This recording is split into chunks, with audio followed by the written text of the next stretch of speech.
इस मूवी के स्टार्ट में हमें एक फैमिली को दिखाया जाता है जो अपने बेटे बेन की बर्थडे सेलिब्रेट करने के लिए कैरेबियन सी पे आए थे। सब कुछ बिल्कुल नॉर्मल चल रहा था। जूलियन यानी बेन की मॉम स्विमिंग करने के लिए समुद्र में जंप कर देती है, जबकि बेन और उसके डैड टॉम फिशिंग में बिजी थे। अचानक जूलियन को स्विमिंग करते हुए ऐसा फील हुआ जैसे कोई बड़ी सी चीज उनके इर्द गिर्द चक्कर लगाने लगी हो। जब उसने रुक कर देखा तो समुंदर बिल्कुल नॉर्मल था, लेकिन तभी किसी ने उसे एकदम से समुंदर के अंदर खींच लिया। सेम उसी टाइम पर यॉर्क के इंस्ट्रूमेंट भी इन्हें खतरे के साइन देने लगे थे, पर बेन और टॉम ने उन पर ध्यान नहीं दिया क्योंकि वो फिशिंग कर रहे थे। डूबती हुई जूलियन अपने आप को बचाने की कोशिशों के साथ साथ टॉम को बहुत आवाज़ें देती है, लेकिन किसी का भी उस पर ध्यान जाता ही नहीं। अब तो जूलियन को ऐसा लगने लगा था कि जैसे पानी पीछे पीछे जा रहा हो, और साथ साथ पानी के वो भी। अब किस्मत से यॉर्क से दूर जाता जूलियन को टॉम ने भी नोटिस कर लिया और फौरन पानी में जंप कर दी उसे बचाने के लिए। बेन भी यॉर्क का इंजन ऑन करते हुए उसे उन दोनों के करीब ले आया। टॉम ने जहाँ जूलियन को डूबने से बचाया, वहीं बेन और कैसी ने फिर मिलकर इन दोनों को यॉर्क के ऊपर खींचा और फिर कहीं जाकर जूलियन की जान बच पाई। यॉर्क पर सेफ वापस आकर टॉम एक मर्तबा कैसे भी गुस्सा करता है कि ध्यान कहाँ था तुम्हारा, जब बताया है कि जो भी स्विमिंग के लिए जाएगा उस पर कोई एक ध्यान रखेगा, तो क्यों नहीं दिया ध्यान? अगर मर जाती तुम्हारी मॉम तो? कैसी खुद भी गिल्टी थी। उसके सॉरी करने के बाद सभी इस वाक़ये को भुलाने की कोशिश करते हैं और रात में बेन का बर्थडे सेलिब्रेट करते हैं। इसी टाइम कैसी के बॉयफ्रेंड की कॉल आने पर वो नोटिस करती है कि शहर में बहुत बुरा तूफान आ रहा था, जो देखकर एक मिनट के लिए वो परेशान हुई क्योंकि वो इस टाइम सेफ जगह पर तो बिल्कुल नहीं थे। वो जाकर ये बात अपने मॉम डैड को बताती है और ये सब अब सेफ्टी मेजर्स चेक करने का डिसाइड करते हैं। जो करते हुए इन्होंने नोटिस किया कि व्हेल्स और शार्क्स इनकी यॉर्क के इर्द गिर्द मंडला रही थी, और टॉम के अकॉर्डिंग व्हेल्स या शार्क ऐसा किसी तूफान के आने से पहले ही करती हैं, क्योंकि उन्हें तब लहरों का अंदाजा नहीं हो पाता। अब आने वाले तूफान का अंदाजा इन्हें हो चुका था, उससे तो इन्हें निपटना था ही, लेकिन उससे पहले इन शार्क से निपटना था। इन्हीं की बातों के दौरान एकदम से उनकी यॉर्क को एक जोरदार झटका लगता है, जिसे चेक करने के लिए अब टॉम पानी में गया तो उसने देखा यॉर्क पे एक बहुत ही स्वेयर डंट आ चुका था, जो जरूर किसी शार्क ने किया था। ये चेक करते ही टॉम जब अपनी यॉर्क पे वापस आया तो वो बुरी तरह जख्मी था। जूलियन उसके जख्मों पे स्टिचेस लगाती है और यहाँ टॉम इन सबको बुरी खबर देता है कि शार्क के डंट देने की वजह से ये लोग आगे नहीं बढ़ पाएंगे। सेफ ऑप्शन इनके पास यही था कि किसी को मदद के लिए बुलाएं, लेकिन सिग्नल्स भी बंद हो चुके थे। यहाँ तक कि यॉर्क का रेडियो भी कोई सिग्नल पिक नहीं कर रहा था। इस मुश्किल कंडीशन में टॉम अपने खाने पीने के सामान को चेक करने लगता है। उनके पास सिर्फ 4 दिन के लिए पीने का पानी था और कुछ नहीं, लेकिन टॉम को ये तसल्ली थी कि वो एक शिपिंग रूट पे हैं, यहाँ से शिप्स अक्सर गुजरती रहती हैं, कोई ना कोई उन्हें देख लेगा।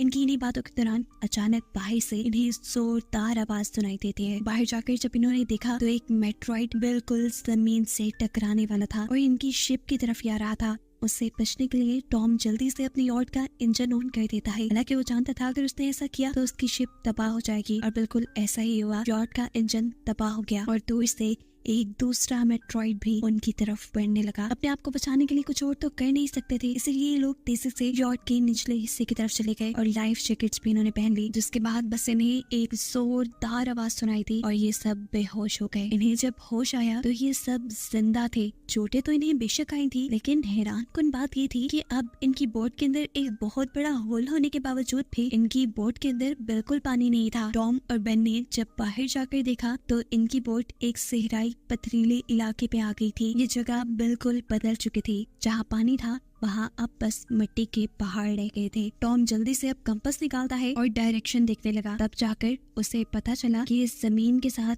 कुछ गड़बड़ी हो गई है। जमीन के सभी पोल्स चेंज हो गए हैं। जमीन के नॉर्थ पोल पे साउथ पोल आ गया था, जबकि साउथ पोल पे नॉर्थ पोल चला गया था। और ऐसे ही जहाँ पर सहरा थे, समुद्र का सारा पानी वहाँ शिफ्ट हो गया था और अब समुद्र की जगह सहरा बन चुकी थी। और ये चीज रियलाइज होते ही ये सब के सब शॉक रह गए। एक और दिल दहला देने वाली बात टॉम ने ये बताई कि इस सारे प्रोसेस में ह्यूमैनिटी यानी इंसान मारे गए होंगे। जैसे को इस सारी खबर से इतना बुरा शौक लगा था कि उसने अपने हवास खो दिए थे। वो अब एक कैबिन में अपने आप को बंद कर लेती है और किसी से बात नहीं करती। अब जूलियन अपने बच्चे कुछ खाने को इकट्ठा करने लगती है, जबकि बेन बहुत सारे अपने बर्थडे के बैलून्स हवा में उड़ाता है कि कहीं अगर कोई इंसान जिंदा होगा तो वो उनकी मदद को आ जाएगा। जबकि टॉम अब रेडियो के जरिए किसी से बात करने की कोशिश करता है, किसी से कांटेक्ट करने की कोशिश करता है। एक्सपेक्ट तो वो यही कर रहा था कि कोई रिस्पॉन्स नहीं आएगा, लेकिन हैरानकुन तौर पे उसे एक रिस्पॉन्स मिला और ये रिस्पॉन्स एक कैप्टन ने दिया था जो इस वक्त एक छोटी सी सबमरीन में था और समुद्र के ऐसे शिफ्ट होने की कहानी वो भी जानता था, क्योंकि वो भी टॉम की फैमिली की तरह सबमरीन में था, इसीलिए वो इस हादसे में बच गया। कैप्टन अब टॉम को बताते हैं कि अर्थ के जो पोल चेंज हुए हैं वो तकरीबन एक हफ्ते बाद वापस अपनी जगह पे आ जाएंगे। ऐसे समुद्र भी वापस अपनी जगह पे आएगा और उस वक्त इसकी लहरें बहुत ही ज्यादा खतरनाक होंगी।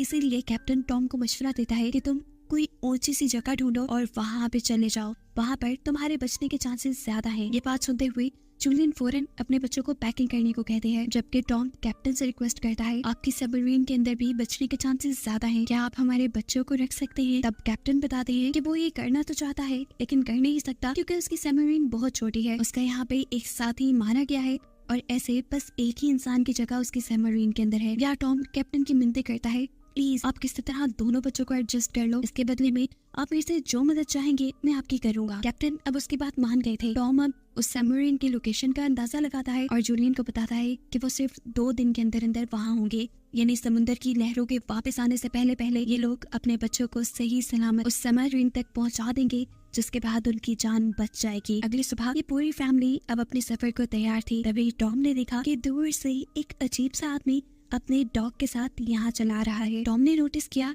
कि वो आदमी जख्मी था, इसीलिए टॉम ने उसकी मदद करना चाहिए, उसे पानी भी दिया। आदमी ने वो पानी पीते ही उल्टा टॉम का शुक्रिया करने की बजाय उसी के ऊपर हमला कर दिया और ये चीज दूर खड़ी जूलिया देख चुकी थी। वो आदमी बुरी तरह अपने हाथ में पड़े हुए खंजर को टॉम के अंदर स्टैब करते हुए उसे मार चुका था। अपने हस्बैंड को तो वो बचा नहीं पाई थी, लेकिन अपने बच्चों को बचाने के लिए वो फौरन यॉट के अंदर जाती है और उन्हें खतरे के बारे में बताते हुए दोनों को कैबिन में छुपा दिया और फिर कैसी को एक फ्लेयर गन दी और कहा कि इसे तभी चलाना जब तुम्हें इसकी बहुत ज्यादा जरूरत पड़े। अभी वो ये बात कर ही रहे थे कि किलर यॉट के अंदर उनके इस रूम के दरवाजे तक भी पहुंच गया। उससे बचने के लिए जूलियन खुद एक वॉशरूम में चली जाती है और यहाँ जाकर अपने जख्मों को सीने लगती है। इतने में वो किलर यॉट की छानबीन करना शुरू कर देता है और उसे जैसे ही खाने को कुछ मिलता है तो उसने तेजी से वो खाना शुरू कर दिया। साफ जाहिर था कि वो कई दिनों का भूखा है। खाने के बाद किलर जब जूलियन को मारने के लिए उसके पीछे गया तो उसने देखा कि जहाँ से आवाज आ रही थी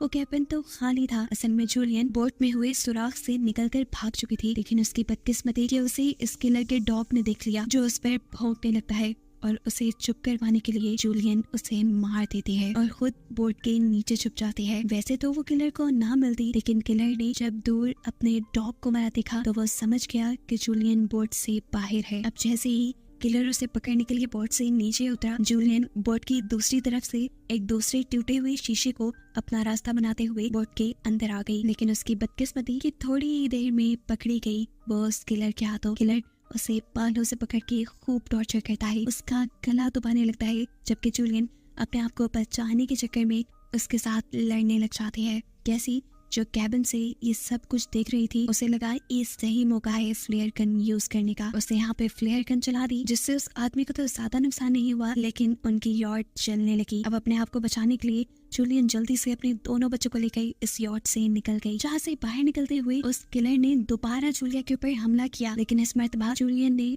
अपनी टांग से उसे पीछे धकेलते हुए अपने आप को फ्री करवा लिया। बाहर जाते ही कैसी और बेन अपने डैड की डेड बॉडी को देखकर रोने लगी। उन्होंने ये सब नहीं सोचा था जो उनके साथ हो चुका था। बेन को लग रहा था कि ये सारा उसका कसूर है, ना वो कलरफुल बैलून्स वहाँ छोड़ता और ना ही ये इंसान उन्हें देखकर यहाँ तक आता। अब जूलियन भी अपने हस्बैंड के पास रो ही रही थी कि तभी उसने देखा कि किलर जल्दी ही यॉट से बाहर निकल आया है। यहाँ रुकना बहुत बेवकूफ था। वो अपने बच्चों को लेकर यहाँ से भागती है। भागते भागते ये लोग काफी थक चुके थे। ये लोग एक पहाड़ी के पीछे अब आराम करने के लिए रुकते हैं, क्योंकि इन्हें लगा कि उस किलर ने इनका पीछा छोड़ दिया होगा। यहाँ पर भी बेन बस रो ही रहा था। कैसी उसे हौसला देते हुए थोड़ा सा पानी देती है, लेकिन बेन ये पानी पीने से भी इनकार कर चुका था। अभी वो लोग ये सब बात ही कर रहे थे कि जूलिया ने देखा कि किलर अभी भी उनके पीछे है। ये तीनों जल्दी से किलर से बचने के लिए आगे भागना शुरू कर देते हैं। भागते भागते ये लोग थक भी चुके थे, लेकिन पीछे जब भी देखते तो किलर इनके पीछे ही होता। किलर से बचने के लिए ये लोग रुकते नहीं और भागते हुए एक ऐसी जगह पर पहुंचते हैं जिस जगह पर जहरीला पानी मौजूद था। यहाँ पर उन्हें कुछ भी हो सकता था, लेकिन जूलियन यहीं से आगे गुजरने का अपने बच्चों को ऑर्डर देती है। यहाँ से निकलते ही बेन की हालत खराब हो गई और जूलियन को रियलाइज हुआ कि बेन डिहाइड्रेटेड हो चुका है। उनके पास पानी की आखिरी बूंदें थी जो उन्होंने बेन को दी थी, लेकिन इतने से पानी से कुछ होने वाला नहीं था। इस पॉइंट पे आकर कैसी बिल्कुल अपना आप हार देती है। उसे अब भरोसा नहीं रहा था कि वो लोग जिंदा भी रहेंगे या नहीं। वो अपनी मौत को मान चुकी थी। इन सब से भी वो यही मानने को कहती है, लेकिन जूलियन उसे कहती है मैं जो कह रही हूँ वैसा ही करो, हम आगे बढ़ेंगे और मुझे पता है कि मैं तुम्हें बचा लूंगी। जूलियन के कहने पर कैसी और बेन ने दोबारा चलना शुरू किया और थोड़ी ही दूर जाने पे इन्हें एक प्लेन दिखा जो सालों पहले कभी तबाह होकर समुद्र में गिर गया होगा। ये लोग उस प्लेन के अंदर छुप जाते हैं और जूलियन यहाँ पर आखिरी मर्तबा अपनी फैमिली फोटो देखती है जो इन्होंने कल रात ही ली थी। इस फोटो को देखते हुए सब टॉम को याद कर रहे थे। रात भी काफी हो चुकी थी, ये लोग थके हुए भी थे। कैसी और बेन सो गए और जूलियन बेचैनी में उठकर इस प्लेन से बाहर आ गई, जहाँ उसने देखा कि रात के इस अंधेरे में भी किलर ने उनका पीछा करना नहीं छोड़ा था। किलर भी उसे देख चुका था। यहाँ पर जूलियन सोने की एक्टिंग करती है और जैसे ही किलर उसके करीब आता है तो जूलियन फौरन उठकर उसके ऊपर हमला कर देती है और ऐसे उसे स्टैब करते हुए मार डालती है। आखिर उनके सिर से ये खतरा तो टला। जूलियन भी अब सुकून की नींद सोई और सुबह जब ये लोग उठे तो इन्होंने देखा कि किलर की बॉडी बहुत बुरी हालत में थी और इससे इन्हें अंदाजा हो गया कि ये खाली समुंदर भी बहुत खतरनाक है। खैर अब इन्हें उस सबमरीन तक जाना था जहाँ पर कैप्टन था। अब जूलियन जिस टाइम तक मैप देख रही थी आगे बढ़ने के लिए, बेन को बहुत ही ज्यादा प्यास लगी हुई थी। वो जाकर पास के तालाब में पानी पीने लगता है। हालांकि जूलियन ने उसे यहाँ से पानी पीने से मना किया था, ये जहरीला तालाब था, लेकिन बेन को तो इतनी प्यास लगी थी कि उसने एक नहीं सुनी और जबरदस्ती जूलियन को उसका सर पकड़ के बाहर निकालना पड़ा। ये पानी पीने की वजह से बेन बीमार हो चुका था। अब जूलियन और कैसी उसके लिए एक शेल्टर बनाते हैं जहाँ पर अभी इन्होंने कुछ देर ही आराम किया था कि अचानक जूलियन को अजीबोगरीब आवाजें आने लगी। बाहर जाकर जब उसने देखा तो बहुत सारे क्रैब्स उन्हीं की तरफ बढ़ रहे थे। इनसे बचने के लिए इन्होंने भागना शुरू किया और दूर इन्हें एक बहुत बड़ी शिप नजर आई। ये एक कार्गल शिप थी जिसके अंदर बहुत सारे कंटेनर्स भी थे। इन्हीं कंटेनर्स के अंदर कुछ लोगों ने पनाह ली हुई थी। इन तीनों को देखते ही वो सारे के सारे लोग एक कंटेनर में जाकर उसे लॉक कर देते हैं और जूलियन दरवाजा खोलने के लिए मदद मांगने के लिए गिड़गिड़ाती रह जाती है। क्रैब्स का एक बड़ा तूफान अब इनके पीछे था। इनसे बचने के लिए बेन और कैसी कंटेनर के ऊपर चढ़ गए और जूलियन ने भी ऊपर चढ़ना शुरू किया, लेकिन तब तक एक क्रैब उसे काट चुका था। लेकिन जूलियन उसे हटाते हुए ऊपर आ गई। उसने अपने जख्मी पांव को अपने स्कार्फ के साथ बांध दिया और फिर बेहोश हो गई।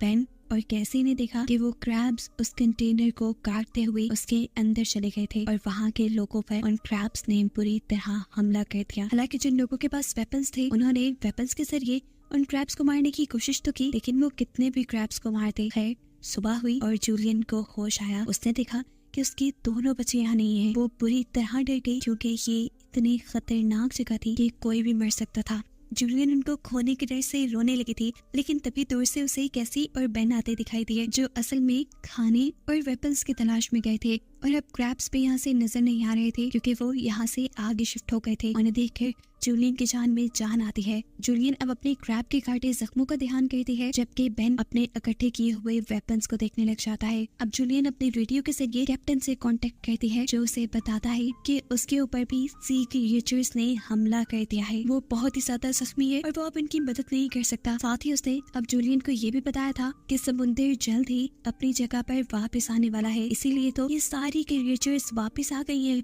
अब तो इन्हें ये भी नहीं पता था कि उस सबमरीन तक पहुंचने के लिए इन्हें किस डायरेक्शन में जाना है क्योंकि इनका मैप भी इस सारी भागम दौड़ी में गुम चुका था। इसीलिए कैप्टन अब हवा में रेयर गन से शूट करता है और बेन वो डायरेक्शन देख लेता है। ये लोग तेजी से अब सबमरीन की तरफ बढ़ते हैं। दूर उन्हें अब छोटा सा येलो सबमरीन नजर आ भी गया था, लेकिन उस तक पहुंचना अब इन्हें नामुमकिन लगने लगा क्योंकि सबमरीन तक पहुंचने के लिए इन्हें टॉक्सिक वेस्ट के ऊपर से गुजरना पड़ता, जहां से गुजरते हुए ही ये लोग बीमार हो सकते थे। अब तो कैसे को जूलियन की बातें बकवास लगने लगी थी कि वो अपने बच्चों को बचाने की। ये लोग यहाँ पे बहस करते हैं और जूलियन डांट के कैसे कहती है चलो आगे बढ़ो। चलते हुए इनकी किस्मत एक और मर्तबा इनका साथ छोड़ देती है और वहाँ इन पहाड़ों के दरमियान में स्लाइडिंग होने लग जाती है, जिसकी वजह से जूलियन जो सबसे पीछे थी उसके आगे आकर एक बहुत बड़ा पत्थर गिर गया और वो वहीं पर फंस गई। कैसी उसके बगैर आगे नहीं बढ़ना चाहती थी, लेकिन तब जूलियन ने उसे एक कसम दे दी कि तुम हर हाल में अपने भाई को बचाओगी। कैसी अपने भाई को लेकर आगे बढ़ जाती है और ये लोग जब सबमरीन तक पहुंचते हैं तो वहाँ इन्हें कोई नहीं मिलता। ये बुरी तरह सबमरीन के दरवाजा खड़काने लगे, लेकिन तभी पीछे से कैप्टन निकल के आया जो बुरी तरह जख्मी था। कैप्टन ने उन्हें बताया कि उसके अब बचने के चांसेस बिल्कुल नहीं है और सबमरीन में 3 लोग बैठ सकते हैं। ये सुनते ही कैसी वापस पीछे की तरफ मुड़ी जहाँ उसकी मॉम स्टक हो गई थी। इस टाइम जूलियन गन के जरिए अपने करीब आने वाले क्रैब्स को मार रही थी और बुलेट्स उसकी तकरीबन खत्म ही हो गई थी। इससे पहले कि कोई और क्रैब उसके ऊपर हमला करता, कैसी उसके पास आकर उसे हाथ देती है। उसकी मदद से जूलियन फाइनली वहां से बाहर निकलने में कामयाब हो गई और ये दोनों भागते हुए अब वापस सबमरीन तक आ गए। ये लोग बिना वक्त ज़ाया किए अब सबमरीन के अंदर बैठ गए। इनके बेल्ट्स लगाते हुए ही इन्हें सामने से समुद्र की एक बहुत बड़ी लहर आती दिखाई दी, जिसके इनके सबमरीन से टकराते ही ये लोग बेहोश हो गए। जूलियन को अब जब होश आया तो हैरानकुन तौर पे उनकी सबमरीन इस वक्त पानी में नहीं थी। समुद्र की वो बड़ी लहर इनकी सबमरीन को घसीट के एक तबाह हुए शहर पे ले आई थी, जिसकी हालत बता रही थी कि यहाँ पर उनके अलावा कोई जिंदा नहीं रहा होगा। और बस यही दिखाते हुए ये कहानी यहाँ खत्म हो गई।